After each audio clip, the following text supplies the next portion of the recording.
Let me paint you a picture. You're down to the wire, you're about to hire someone, and you're now wondering, have I made the right decision? Not because they're the right fit, but more so if you're compliant. In today's episode, I'm going to be tackling an Ask Law Lenz question about whether a listener should just hire this particular employee as a casual. So, if you're always tossing up about whether you're engaging casuals correctly or hiring them correctly, then this episode is just for you.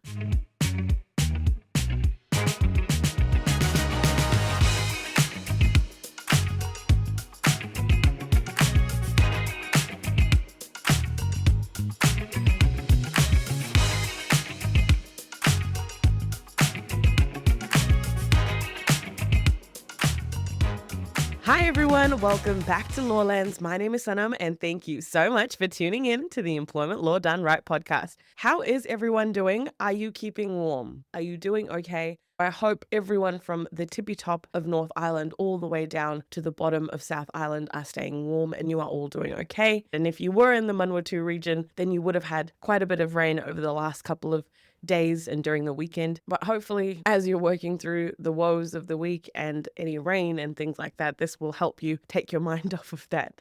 As much as I'd love to say, don't worry, this episode is going to put your mind at ease and you're going to be relaxed and this is something fun and exciting. I promise to make it as fun as I can, but we are talking about casual employees and compliance. So it is one where I would say sit back, relax, grab something to drink, maybe even a stiffer drink if you need one.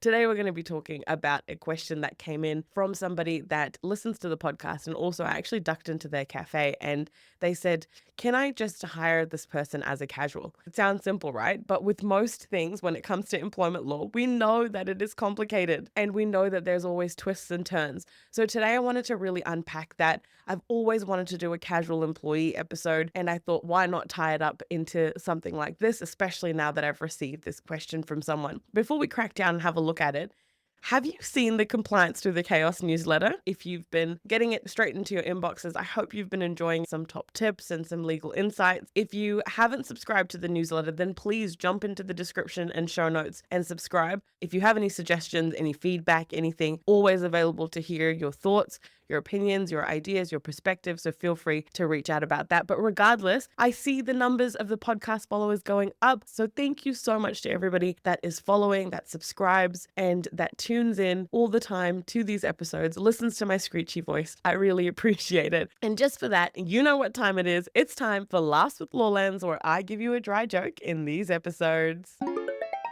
Why didn't the melons get married? Because they can't elope.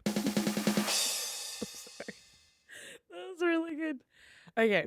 Yes. So in these situations, you want to make sure that the relationship that you're getting into, very much like a marriage or like a partner relationship, you are making sure that you're entering into it correctly, following all of the rules and requirements, just like your vows. So let's make sure that you're hiring a casual correctly. Let's make sure for anyone out there that is already doing this, that you've sense checked it and you're on the right track and you're like, yep, I've got this down. I had no issues to begin with, so at least I know that I'm still on the right track. And that's the most important thing, is to always keep reassessing and just making sure that your systems and processes are still current. So the question that was asked after kind of running through the scenario was, can I just hire this person as a casual? The short answer is no, not unless they actually are a casual employee. And we'll get into what that actually means under New Zealand employment law. The long answer would usually be, and what is often misunderstood, and probably the reason why I got this question in the first place as well, is that you want to deem someone as a casual because of certain factors. So in this particular case, the person that asked the question, their scenario was, I have a person that's approached me about wanting casual work. They said that they want to fit the work around the personal schedule. For the most part, they'll be coming in on Monday, Wednesday, and Saturday mornings and doing morning shifts so that they can get to their commitments in the afternoon. And they still want flexibility around their schedules and things like that, but ultimately we will need them on board on particular days, and we also want to make sure that she is available at those times because I don't really have anyone else that I can rely on.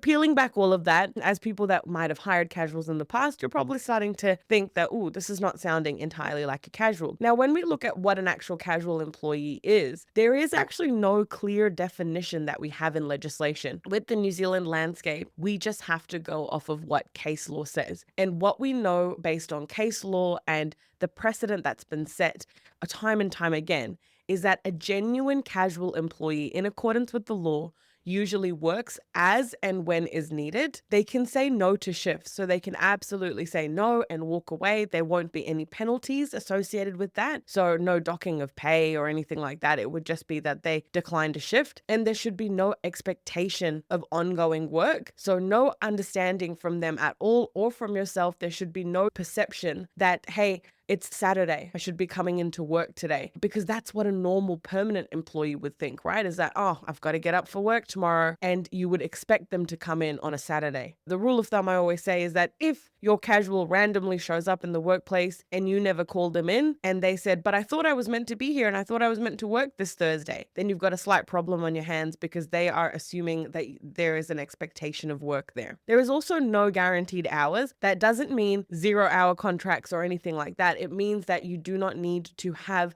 set minimum guaranteed hours, because the idea of a casual truly in its nature is that it is sporadic as and when is needed. So this week they might work on a Monday, next week they might work on a Tuesday, and then you might not need them for another 2 weeks.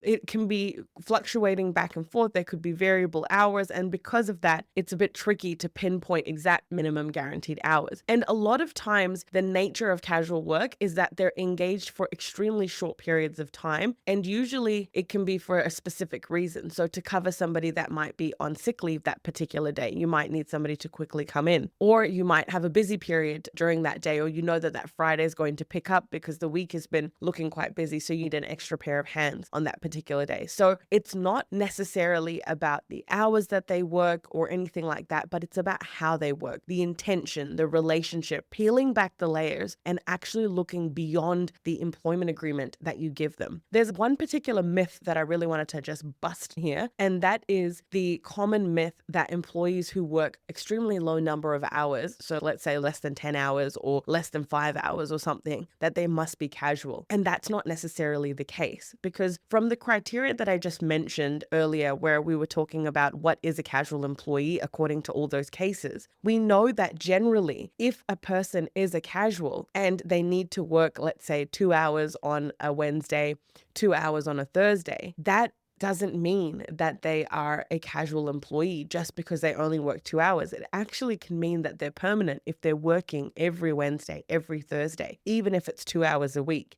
And the reason why they aren't a casual in that scenario is because you've now created a regular pattern of work. You now have an ongoing expectation that they'll be available and that they will come in for work on that Wednesday and Thursday. And there is no real ability for them to say no without any consequences, right? Because normally as a casual employee, you would say no, walk away from your shift, and you just carry on about your day because you're a casual. But if there are repercussions like, no, you should be coming in, you need to come in, those are the areas where it gets very tricky and it starts looking more like a permanent employee. The permanent employee could be part-time. There's no actual definition in New Zealand for part-time, full-time, but we know generally, according to our cousins across the ditch in Australia, that this is what part-time looks like and full-time looks like. And we say anything under 25 hours or so will be part-time. You can normally look at that kind of scenario and see that, look, there is a pattern forming. And the question that normally comes up is, okay, Sanam, when does a casual actually become permanent? Fair question. And it just had it come up last week. It's one that comes up time and time again. And it's something that's important to discuss, because when you're looking at casual work, it often looks like a genuine casual relationship, because sometimes the relationship might actually be on the face of it casual, but really they've been hired as a permanent employee from the get-go. It's just that the employer and the employee don't really understand the laws around that. The other side of it is that it might have completely started as a casual relationship, and now it's becoming something a little bit more. So it's becoming more permanent. And then now you're moving into that permanent realm. When routines kind of creep in or the criteria starts being ticked in terms of you get regular rosters or you get the same shifts every week and you start relying on them to ensure that they come into work and that they show up, and then they're not able to really decline work anymore like they used to be able to. All of those things are clear indicators that you have a permanent person on your hands. And once those patterns emerge, once you start ticking all of those boxes, then you're starting to now look at a permanent employee. And that is scary, I know, because you didn't intend to bring them on board as a permanent employee. You intended to bring them on board as a casual. But unfortunately, from the cases that we've seen time and time again, if an employee works regularly, all of that stuff starts to look like they are not a casual. There is this expectation of availability, the fact that they will come into work, that there is ongoing employment, and it starts steering away from that. So that really doesn't answer the question. And I can be completely honest here. I guarantee you, if you go out looking for this answer, it is really, really hard to find, which is based on all of that, when does a casual actually become permanent? And I'm going to be completely honest with you. It's hard to give you a number. And this is the reason why. Let's say that you have someone that's been working for only 2 weeks. You hired them on a casual agreement, but the text messages you might have at the time of hiring them say, hey, if you really work out, I'd love to keep you on board. I'll definitely lock you in for Monday, Tuesday. And let's say you've said something else along the lines of, you've got a place here, don't worry, you're fitting in well with the team, or something like that after their first week of working. And you've got these text messages. Now, when the employee turns around after 2 or 3 weeks and decides to raise a claim, they will have a right to a claim and they can definitely pursue it. Now, the question of whether their argument and their case is actually strong enough and has merit will rest on something like these text messages. Yes, you have that employment agreement that says you are casual. Yes, you got them to sign it and you offered them their first couple of shifts, and maybe they worked varying hours or only worked 2 weeks in total and only a couple of days. But the reality is that the conversations that you've had around that person being hired and the promises that you've made or the expectation that there will be ongoing work will allow for them to have quite a solid argument that they believe they are actually a permanent employee. Believe it or not. That's how simple it can be. So yes, it is difficult to pinpoint exactly how many weeks somebody will become permanent from a casual employment relationship. And that is because it depends on a variety of factors. But what I can say to you is that you need to make sure from the get-go that you are engaging and hiring them correctly, that you are having the right conversations with them. And if you feel like there is a pattern forming, or you can see that you're getting into the realm of permanent employment, then we'll get into what you should do in that case. Now, my top tip here is when you're trying to figure out if you're getting into that realm is to use a bit of a checklist. Now, the good thing is that I am so excited to say I have put the first Law Lenz guide together. It is all about who's your worker, which is about looking at whether the worker fits into a fixed term bracket, a casual employee bracket, a permanent employee bracket. I've tried to make this a fun way to tackle this area of employment law. So definitely, if you're interested, download the guide. I've got it linked in the description in the show notes. I've also put in some top tips and some FAQs at the bottom as well. And of course, I'm always here if you want to reach out, have a chat, even anonymously. Please feel free.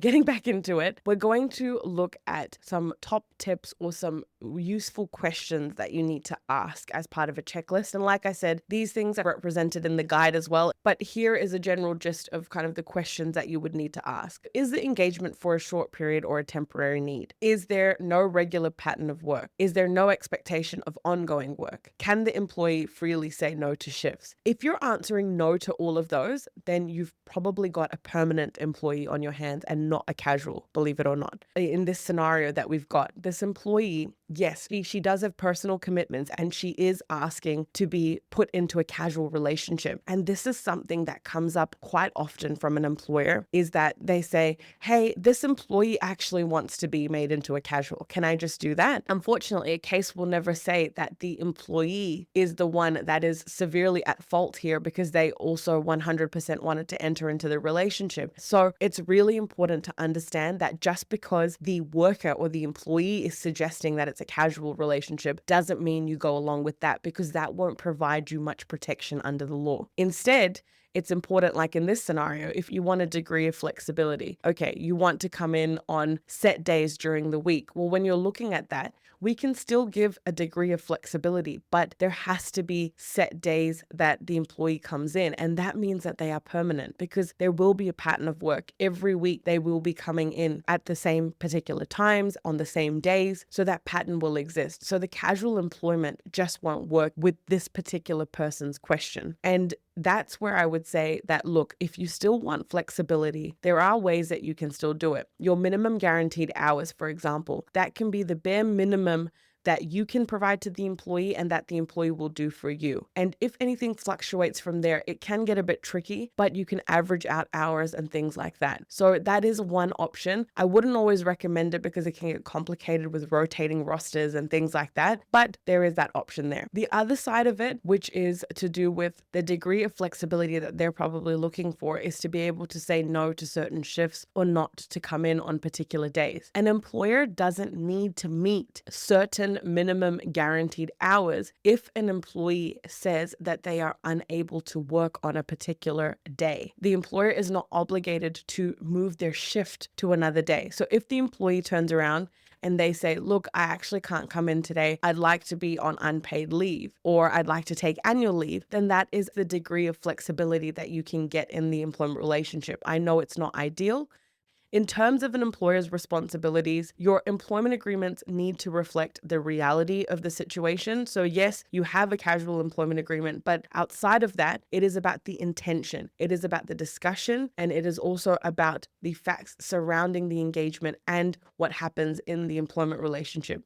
If the role evolves into something permanent, then I would highly, highly recommend that you consult with the employee and update the employment agreements to make sure that it reflects that they are a permanent employee. Why am I suggesting this? Because if you don't do this, and let's say it gets out of control, an employee tips off a labor inspectorate, or they even go so far as to raise a personal grievance, you could face fines from the labor inspectorate. There could be backdating leave entitlements and things, very common for that to happen because the employee is getting paid 8% pay as you go. Whereas if you're a permanent employee, you get your annual leave paid out to you and all of that good stuff. You won't get that in a casual relationship. And then that's where things can go quite pear-shaped. So the last thing would be also to claims for unjustified dismissal. If you try to end the employment relationship as a casual employee, a lot of times it goes south in that situation because the person goes, no, you can't just stop offering me shifts. I'm a permanent employee. I've been here. I've been working for 2 years doing this job Monday to Friday. So because of that, it is very easy to fall into those hot waters. So best practice tips I would suggest for employers before I round everything off is use clearly worded agreements and review them often, making sure that your agreements clearly lay out the fact that this person is casual. Now, I would say another top tip, and this one no one really talks about, is an engagement sheet. Having a casual engagement sheet in your employment agreement, even though everybody rolls their eyes at me for this, I tell you time and time again that it's a great idea, but I know there's a lot of employers out there that go, do I have to do this every single time they come in? But a casual engagement sheet will effectively be a sheet that goes to the employee every time that they get engaged to say that, look, your period of employment is basically from this date to this date. Meaning, let's say you send out a roster and you know that next week it's going to be a busy week and you need an extra casual next week. When you send out that roster and you ask the casual if they can work maybe 3 days in the week, you can give them an engagement sheet which clearly details exactly what that period of work will look like, why they're being brought on board, and also the days that they're going to work. And it will clearly state that once this engagement is done, for those 3 days that you need to come in next week, your engagement period effectively ends. That means, yes, we've got a contract that's sitting there live and knowing that you're in our system and our employment records and in our books. But at the end of the day, if we do not need you tomorrow, then you are fully aware of why we do not need you tomorrow. And so that's how it needs to go. And the reality is that those engagement sheets will make a huge, huge difference. Let's say you've already got your employment agreements all done, but you don't have something like this. I would highly, highly recommend it. It really makes it very clear on both sides for the employer and the employee what the nature of this engagement is. And if you keep records of all your sheets and you have it all digital, then you can refer to it if push comes to shove and the employee raises any issues about it. So keep that in mind. As a bit of a sideline, sorry, but this is also quite relevant. We got a question that came up in Lisa Young's HR HQ forum, which is an amazing space, by the way, for HR practitioners out there. People can get amazing information, guidance, and advice and support about employment law issues, payroll issues. And one of the things that was mentioned in there was around this particular person. They wanted to hire a casual worker, but they only wanted to engage them for 2 weeks straight, but they were worried that would form a pattern of work and the employee could turn around and say, I'm a permanent employee. And if you've got a casual arrangement, the person has never worked for you before, and you've given no indication that you're going to hire them as permanent and keep them on board or anything like that, everything is kosher. It looks great. That means that your engagement sheet will actually be the thing that really helps you here, because that will be the only piece of proof where you can show definitively that yes, even though they worked a pattern, let's say it's 2 weeks, even though they worked 2 weeks straight, at the end of the day, they were engaged for only this period, and then their engagement's ended. Make sure that you add payroll alerts or have reminders or notifications around work patterns or things becoming longer term. If your payroll provider can do that, then absolutely add that in. It will really help you understand how you're rostering these people on, and make sure that you train managers to flag when casuals are being regularly rostered. So make sure that you're fully aware of when the casual is coming in and how often they're coming in, and that the managers are staying on top of it as well. And just make sure that you are checking your casuals every 3 to 6 months or so. So just go in, have a look at them, check them out. You can absolutely have a casual sitting in your system on your books for a long period of time. That is the nature of the employment. They sit on your books, but you do not engage them every day of the week. You do not engage them on a regular pattern. And that is the whole point and the nature of the casual relationship. So final thoughts. Can I just hire them as a casual? Only if, I think we've learned this now, if there's no regular pattern of work, there's no expectation of work, there's no commitment, they can decline shifts, and that the relationship reflects genuinely something that you need very intermittently and with a short-term engagement. So you need them tomorrow, you call them up the night before and you say, hey, can you come in? Are you available tomorrow? And if they say no, then that's absolutely fine. You walk away and you find the next casual that you can bring in. If they're on a roster every week and they're coming in on set days, then I'm sorry to say this, they're probably not a casual. But that's okay. You can have the conversation with them and you can see if you want to bring them on as permanent. That's it for me, everyone. Thank you so much for tuning in to another episode of the Employment Law Done Right podcast. I hope you've been enjoying the newsletter and following along. Like I said, make sure that you go and subscribe to the newsletter. I'm trying to make it as fun as possible. Lots of bright colors and emojis as per usual. So thank you so much, everyone. Stay compliant. Make sure that you're hiring your casuals correctly. And I hope you have a lovely day, night, evening, morning, whatever it may be. And guess what? I'll catch you in the next one, everyone.